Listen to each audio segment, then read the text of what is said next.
Hi everyone, it's Lisa and welcome to Make It Monday. This card was created using a technique with bubble wrap. So if you've got this in any packages you've received, the ones with the small bubbles, I'm going to encourage you to save it.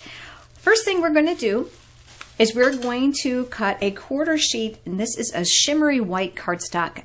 You can use white or vanilla, they both work. You're going to want to cut your bubble wrap so that it's just a little bit bigger than your piece of cardstock. And I've already done that here.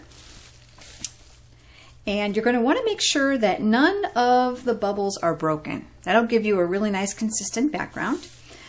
The first color I'm going to use is Crisp Cantaloupe. And I'm going to ink it up directly onto the bubble wrap face up.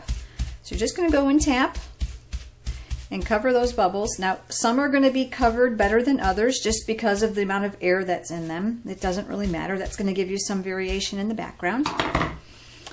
And what I did is I flipped it this way. And I held one hand in place and kind of rubbed with the other and kind of patted. Okay, and peeled it off. Then I took another piece of bubble wrap, and this time I used baked brown sugar. This one's a little bit darker, so I'm going to stamp off a layer of ink on my scratch paper once I get it inked up. Okay, so here on my scratch paper, I'm going to just dab off a little bit. And then I'm going to take the balance of it and I'm going to turn it, because you see how this spot doesn't have as much ink as the others. Now when I lay this down, I'm not really planning anything. I'm just kind of just laying it anywhere. Now no two are going to be the same. They're all going to be different. And there you go. Isn't that easy? Now of course I'm going to trim this down to mount it on a card front, which is what I've done here. But I also have some other samples to show you. Here's one using the stamp set By the Tide. And you can see I used a 2.5-inch circle punch to punch a hole in the top piece of Pacific Point cardstock. And I did stamp some coral, and I did this in the Crumb Cake ink. So I have a little bonus for you this week. I'm going to teach you another technique on how I did these fish. This is called rock and roll. Some of you may already know how to do it, but for those that don't, let me show you.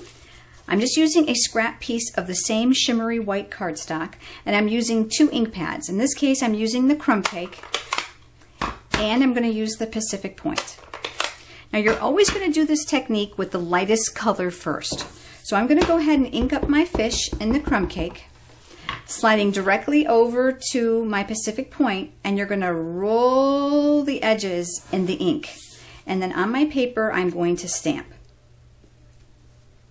So I'm going to hold this up to see if you can see it. Do you see how the center still has the Crumb Cake and the outside has the Pacific Point ink? Okay, one more time. Make sure you start with a clean stamp every single time, otherwise you're going to muddy up your ink pads. In the lightest color first, in my case it's Crumb Cake, and then you're going to roll inside the darker color, and this is Pacific Point. Okay? You can see how they're not alike at all. They're always going to be different depending on how much you rock and how much you roll.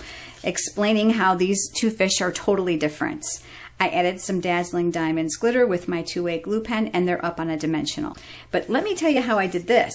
I stamped it with white craft ink, and then I pressed it on my cardstock. Now I didn't want to waste this little circle I punched out, so let me show you what I did with that piece. I used the negative, and I applied some Dazzling Diamonds glitter with my 2A glue pen just to highlight those bubbles. Stamped and cut out a seahorse with the new Mosaic embossing folder. Added some baker's twine, and this card's all set. So it's really easy this week. You'll probably have bubble wrap laying around somewhere, so just grab some and get started and enjoy this new technique for backgrounds. Now remember to subscribe to my YouTube channel so that you don't miss any upcoming series in my techniques videos, and I look forward to seeing you next week for Make It Monday.